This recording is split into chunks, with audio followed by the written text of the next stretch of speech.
में पीछे जमाता से व्यापार के लिए और सिंधु समीप के रत्नपुर नगर में जाकर के व्यापार करने लगे। उन दोनों ने राजा चंद्रकेतु के नगर में पहुंचने के सत्यनारायण भगवान ने उसको प्रतिष्ठा कर देख करके श्राप दिया कि साधु को अत्यंत दारुण दुख मिले। एक दिन राजा ने धन को लेकर के चोर वहीं आए और जहाँ ये दोनों ठहरे थे पीछे से राजा के दूतों ने दौड़ करके उसके आगे देख करके भयभीत हो गए, मान वहीं छोड़ करके छिप गए। राजा के दूत साधु वैश्य के रूप में पहुँचे और वहाँ जाकर राजा ने धन को रखा रहा देख करके दोनों वैश्यों को ले गए और प्रशंसा के दौड़ते हुए राजा के समीप जा करके बोले, हे दोनों हम लोग आए हैं, यह देख करके आज्ञा दे। राजा की आज्ञा पा करके उनके तुरंत दृढ़ता हुआ बंद करके महाकांडों में बिना विचारों को डाल दिया। सत्यनारायण भगवान की माया से भयभीत हुई कि उनका कहना था, सुनो, उन दोनों के धन भी राजा चंद्रकेतु के ग्रहण कर लिया। उसी के श्राप से स्त्री भी घर पर बहुत दुखी होकर के घर पर जो धन था वो चोरों ने चुरा लिया।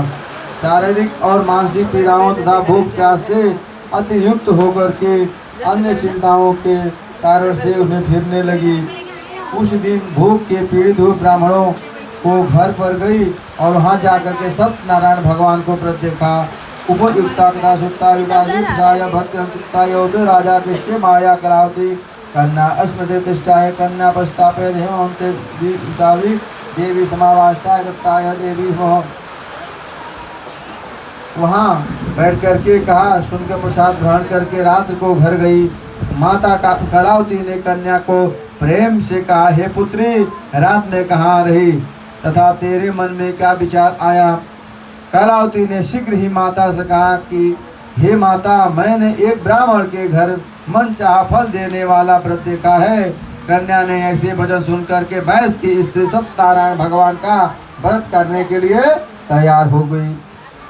व्रत चक्रे सतदेशादि सुतहमाने देवी अपराधे चे भाग्याय संग्रावर्चे देह धुंदा कशा सत्यनारायण पुनः। उस वैश्य को स्त्री से अपने कुटुंब वे बंधुओं को साथ व्रत किया और सत्यनारायण भगवान के वर मांग कर कि मेरे पति और जमाता शीघ्र ही घर आ जाए, ऐसे प्रार्थना की। दोनों का अपराध को क्षमा करो। सत्यनारायण भगवान की इस व्रत से संतुष्ट हो गए। 10वां मास से चंद्रकृते नित्यानंदे महाप्रत्य नित्य में देवे धनतावे कृतावे नमः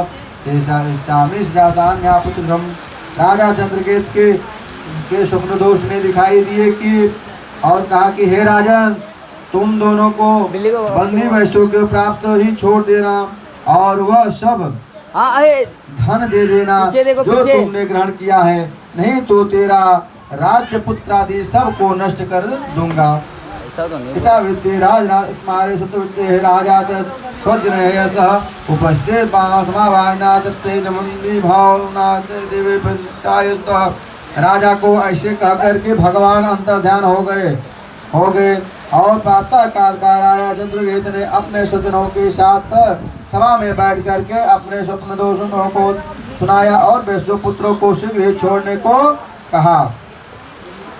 उन्होंने राजा के वचन सुन करके दोनों वैश्यों के पुत्र को बंधन खोलकर राजा का पास ला करके विनय पूर्वक कहा कि इन दोनों वैश्यों पुत्रों को बेड़ी बंधन को मुक्त करने के लिए आइए। इन दोनों राजा चंद्रकेतु को प्रणाम किया। पहली बातों का स्मरण करते हुए